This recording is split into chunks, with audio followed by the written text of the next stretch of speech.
세계 증시와 우리 증시를 짚어보는 시간 5분 세계 증시입니다. 연합인포맥스 정윤교 기자 나와 있습니다. 안녕하십니까? 안녕하십니까? 네. 증시가 어제 참 좋았는데 하루 만에 분위기가 반전됐습니다. 미국 물가 쇼크에 시장이 출렁였죠? 네, 그렇습니다. 미국의 소비자 물가 충격에 오늘 우리 시장은 큰 폭의 하락세를 기록했습니다. 오늘 코스피는 전장 대비 1.56% 내린 2,411.42에, 코스닥은 전장 대비 1.74% 내린 782.93에 장을 마쳤습니다. 어제 2.74% 올랐던 코스피는 하루 만에 상승분의 대부분을 반납했고요. 장중에는 2,400선도 깨졌지만 개인 투자자의 매수에 힘입어 낙폭을 줄였습니다. 간밤 발표된 미국의 8월 소비자 물가 지수 충격으로 투자 심리가 급냉했고요. 미국의 8월 소비자 물가 지수는 1년 전보다 8.3% 오르면서 전문가 전망치였던 8.0%를 크게 웃돌았습니다. 특히 변동성이 큰 에너지와 식품을 제외한 근원 소비자 물가 지수가 1년 전보다 6.3% 오르면서 전월치와 예상치를 모두 웃돌았다는 점이 시장에 큰 충격을 줬습니다. 물가 공포, 고강도 긴축 우려에 달러 강세도 재규되면서 원달러 환율도 치솟았고 오늘 증시 추락을 부추겼습니다. 해외 증시 상황도 좀 살펴보죠. 밤사이 나스닥 지수 물가 충격에 5%나 빠졌네요. 네, 미국의 물가 충격에 시장의 변동성이 극대화된 상황입니다. 간밤 다우지수는 전장보다 3.94% 급락했고 S&P 500 지수는 전장 대비 4.32% 빠졌고요. 나스닥 지수는 5.16% 폭락하면서 장을 마쳤습니다.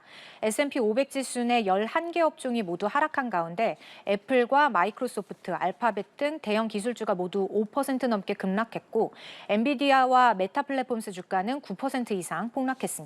네, 미국의 8월 소비자 물가 지표 전문가들은 어떻게 분석하고 있습니까?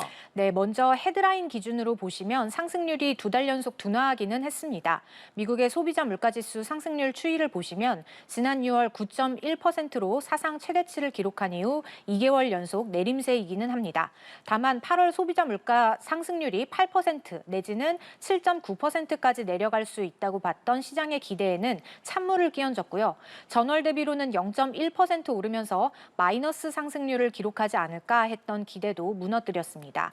유가는 하락했지만 주거비나 식품 관련 가격이 높게 나온 영향이었는데요. 특히 문제는 근원 소비자 물가지수였습니다. 근원 물가지수 상승률이 높게 나오면서 물가가 생각보다 쉽게 내려오지 않겠다는 공포가 커졌고요. 연준은 고강도 긴축 정책을 계속 유지할 수밖에 없겠다는 분석에 힘이 실리고 있습니다. 네, 그러다 보니까 이 연준에선 역사상 유례없는 울트라 스텝 얘기가 나오던데 맞습니까? 네, 그렇습니다. 뉴욕 월가에선 연준이 다음 주 FOMC에서 금리를 무려 1%포인트 올리는 울트라 스텝에 나설 수 있다는 전망도 새로 제시됐습니다.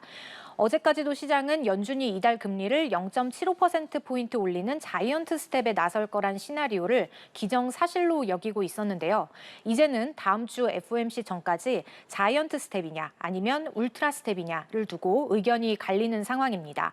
지난 6월 연준 위원들의 금리 전망치를 담은 점도표에 따르면 올 연말 기준금리 전망치는 3.4%로 제시됐었는데요.